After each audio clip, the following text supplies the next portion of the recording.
नमस्कार दोस्तों, स्वागत है। आज की ये कहानी जो मैं आपको सुनाने जा रहा हूँ, यह कहानी बहुत ही ज्ञानवर्धक कहानी है। जो लोग इस कहानी को पूरे मन से और दिल से सुनते हैं, उसके घर में कभी भी कोई कलेश उत्पन्न नहीं होगा। उसके घर में हमेशा सुख और शांति बनी रहेगी। उसके घर में माता लक्ष्मी का सदा आगमन रहेगा। तो सब्सक्राइब कर लीजिए हमारे इस चैनल को, ताकि नए आए वीडियो की नोटिफिकेशन सबसे पहले आप तक पहुंचेगी। आपने सुना होगा कि जिसके घर में रोज झगड़े होते हैं, रोज कलेश होते हैं, उस घर में बरकत नहीं होती।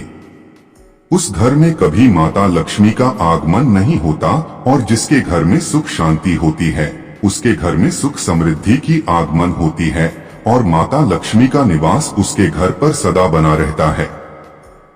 इस कहानी को सुनने के बाद हमें यह पता चल जाएगा कि हमें घर में लड़ाई झगड़े क्यों नहीं करना चाहिए, और जिसके घर में लड़ाई झगड़े होते हैं वो उन लड़ाई झगड़ों को कैसे रोक सकता है, क्योंकि घर में सुख शांति का होना बहुत जरूरी है।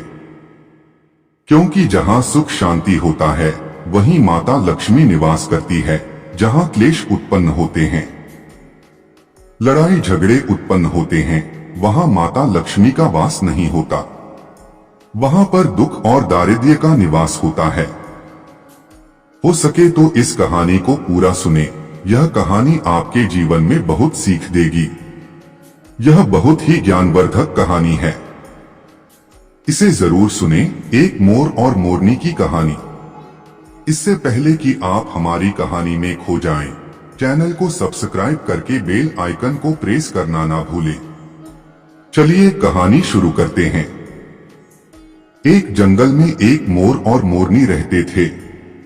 मोर और मोरनी बहुत हंसी खुशी जंगल में रहते थे। एक दिन मोरनी मोर से कहती है, पिया जी, हमें यहाँ से चलना चाहिए। हमें वहाँ चलना चाहिए जहाँ हमारे समाज के लोग रहते हैं। काफी सारे मोर मोरनी रहते हैं। हमें वहाँ चलना चाहिए। मोर मोरनी से कहता है, प्रिय, अगर हम वहाँ चलेंगे तो रोज लड़ाई झगड़े होंगे। हम दोनों यहाँ जंगल में कितना सुकून से रहते हैं। वहाँ जाने की क्या जरूरत है। लेकिन मोरनी जिद करने लगती है तो मोर भी मान जाता है। मोरनी की जिद करने पर वो दोनों उड़कर एक नगर में आ जाते हैं। उस नगर का राजा पशु पक्षियों की भाषा को आसानी से समझता था। उस राजा ने कराओ शास्त्र की पढ़ाई की थी। कराओ शास्त्र मतलब यही होता है कि पशु पक्षियों की भाषा को समझ पाना। वह राजा सभी प्रकार के पशु पक्षियों का आवाज को समझ पाता था। हर जीव जंतु के आवाज को वह बखूबी समझता था कि वह क्या कह रहा है। दोनों मोर और मोरनी उसी नगर में आ जाते हैं। एक दिन की बात है। राजा अपनी रानी से कहता है कि हे रानी, मुझे बहुत तगड़ी भूख लगी है। आप मुझे भोजन खिला दीजिए। राजा की रानी 36 प्रकार के भोजन बना करके एक हाथ में पानी का लोटा और दूसरे हाथ में खाना का थाली लेकर राजा के पास पहुंचती है। रानी जैसे ही भोजन का थाली राजा के समक्ष रखती है तो एक चावल का टुकड़ा नीचे गिर जाता है। वहीं पर कुछ चींटियां घूम रही थीं। तभी एक चिंटी चावल के टुकड़े लेकर वहां से जाने लगती है। राजा बैठा सब घटना को देख रहा था। उस चींटी के पास में तुरंत ही एक बड़ा चींटा आता है, और वह चींटा उस चींटी से कहता है, हे प्रिय, यह चावल का टुकड़ा मुझे दे दीजिए और तुम वापस जाओ और उस राजा की थाली से दूसरा चावल का टुकड़ा लेकर आओ। उनकी बातों को राजा पूरी तरह से सुन रहा था, क्योंकि राजा हर जानवर, पशु और पंछी की भाषा को समझ सकता था। तो राजा वहीं बैठा रहा था जब चींटा चींटी से यह बात कह रहा है कि नहीं, मैं नहीं जाऊंगी। अगर यह बात राजा को पता चल जाएगी तो राजा मुझे मार देगा। फिर चींटा चींटी से कहता है कि तुम जाओ, राजा को नहीं पता चलेगा। चींटी फिर जाने की कोशिश तो करती है, लेकिन फिर आधे रास्ते से वापस चले आती है और चींटे से कहती है, नहीं, मैं नहीं जाऊंगी। हो सकता है राजा को पता चल जाए और राजा मुझे मार दे। राजा उन दोनों को देख रहा था। चींटा को इस बात का भान हो जाता है कि राजा हमारी बात को समझ रहा है। चीता फिर चींटी से कहता है, देखो लगता है राजा हमारी बात को समझ रहा है। राजा ने हमारी बातों को सुन लिया है, इसीलिए वो हमें ही देख रहा है। चीता चींटी से कहता है, अगर राजा ने हमारी बातों को सुन लिया है और राजा किसी और को बताएगा तो उसी समय पत्थर का बन जाएगा। राजा चीता और चींटी की बात को बखूबी सुन लेता है और समझ लेता है। राजा इस बात को सुनकर हंसने लगता है। जैसे ही राजा को हंसी आने लगती है, राजा की रानी रसोई से बाहर आती है। वह जैसे ही रसोई से बाहर निकलती है, राजा को उसे हंसते हुए दिखाई देता है। रानी राजा को हंसते हुए देखकर सोचने लगती है कि शायद मुझसे कोई गलती हुई है, इसीलिए राजा साहब हंस रहे हैं। रानी राजा के पास आती है और कहती है, हे महाराज, क्या मुझसे कोई पाप हुआ है? क्या मुझसे कोई गलती हुई है कि आप इतनी जोर से हंस रहे हैं? राजा रानी से कहता है, नहीं नहीं, ऐसी कोई बात नहीं है, मुझे बस यूं ही हंसी आ गई। रानी जिद करने लगती है और कहती है, आपको मुझे बताना पड़ेगा कि आप क्यों हंस रहे थे।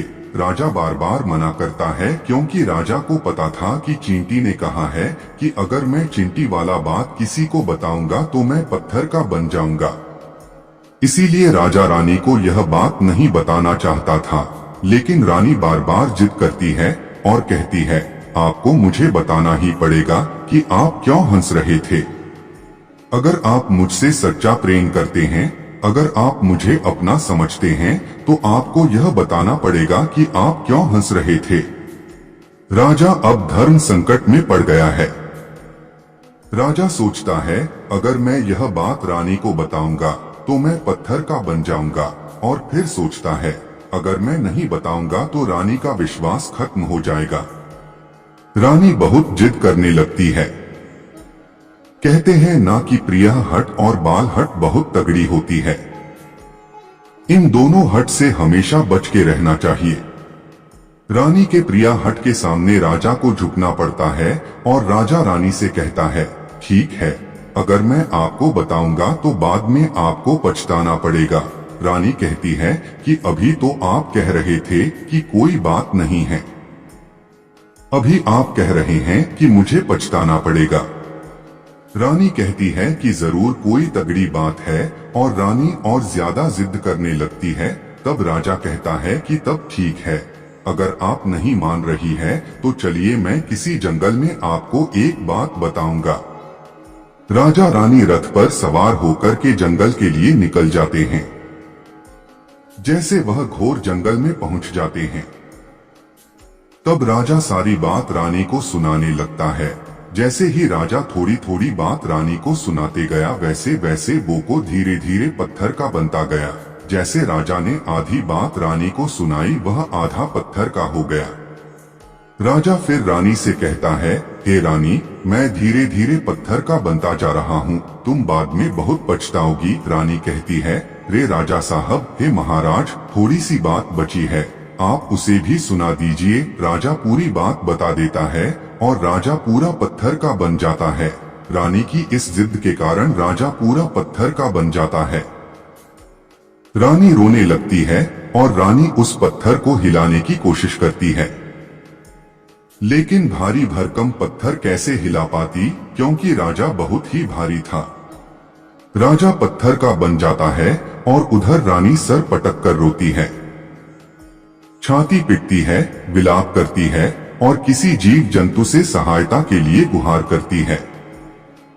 इन सब कहानी को मोर और मोरनी बखूबी देख रहे थे, अपनी आंखों से देख रहे थे। रानी के विलाप को देखकर मोर मोरनी को दया आ जाती है। मोर मोरनी से कहता है, ये होता है प्रिय हट।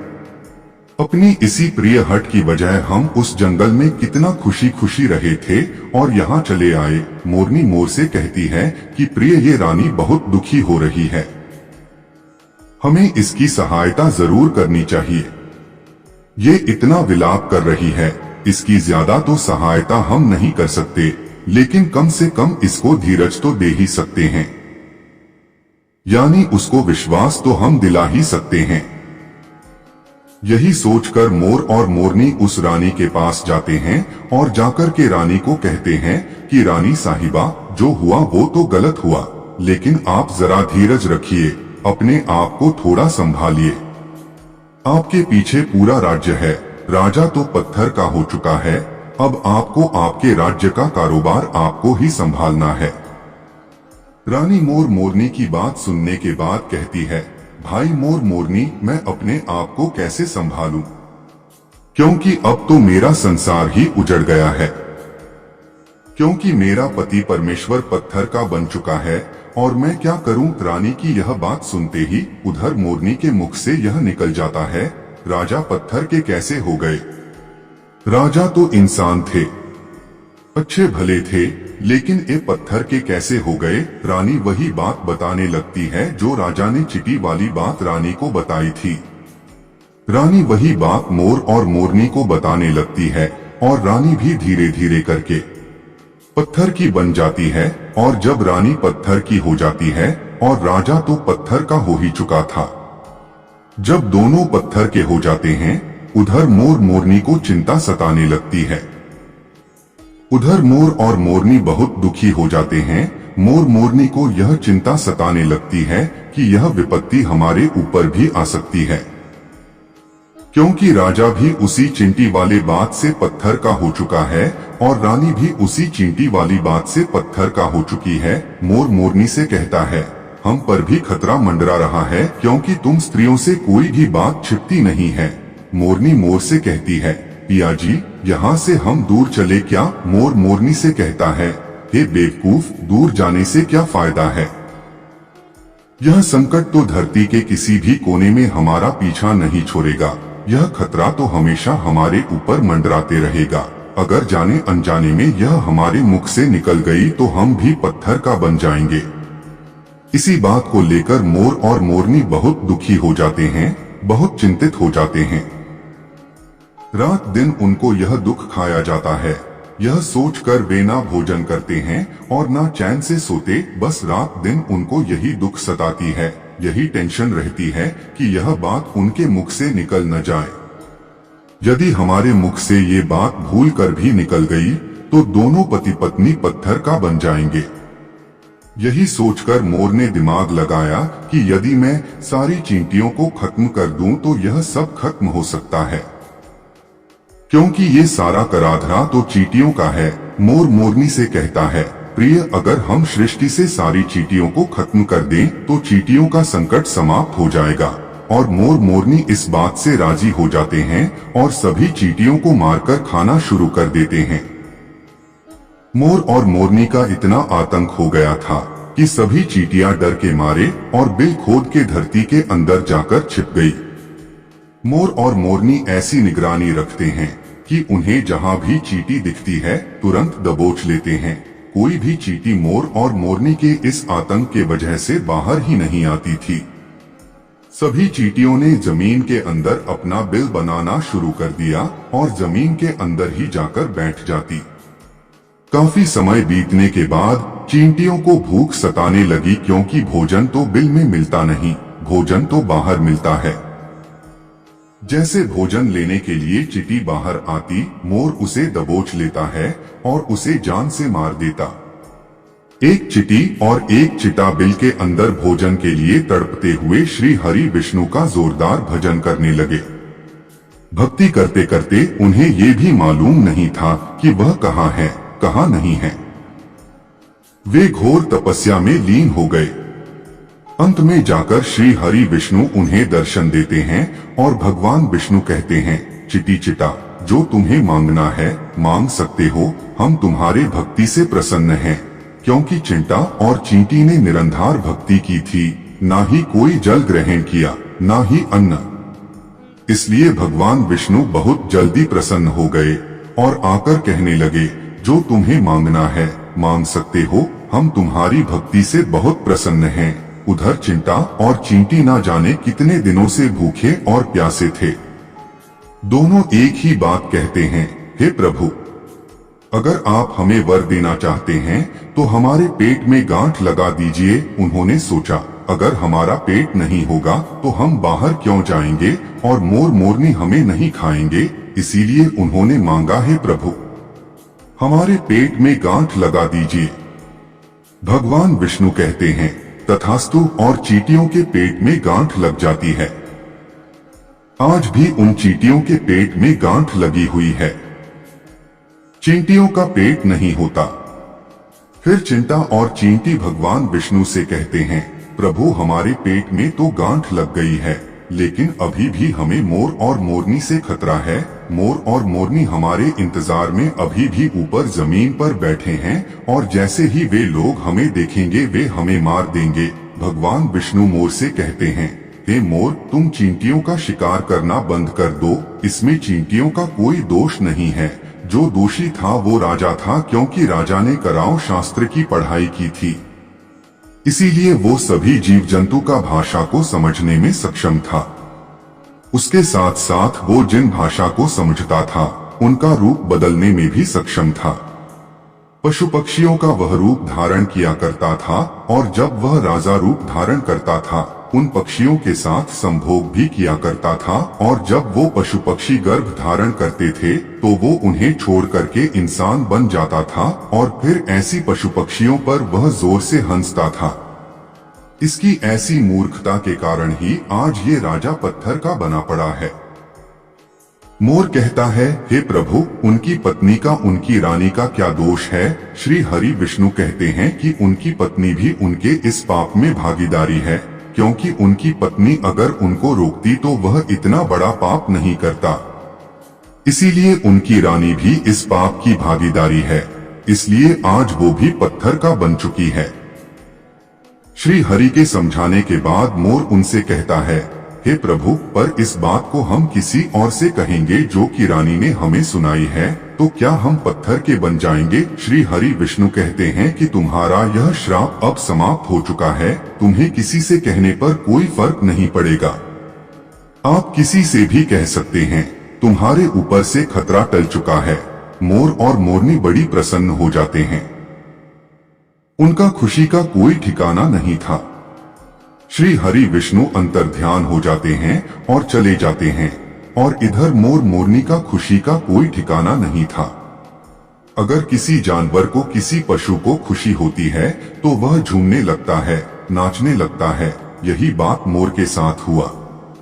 मोर को जब ये पता चला कि उनके ऊपर से खतरा टल चुका है तो वो खुशी में नाचने लगा, जोरदार नाचने लगा।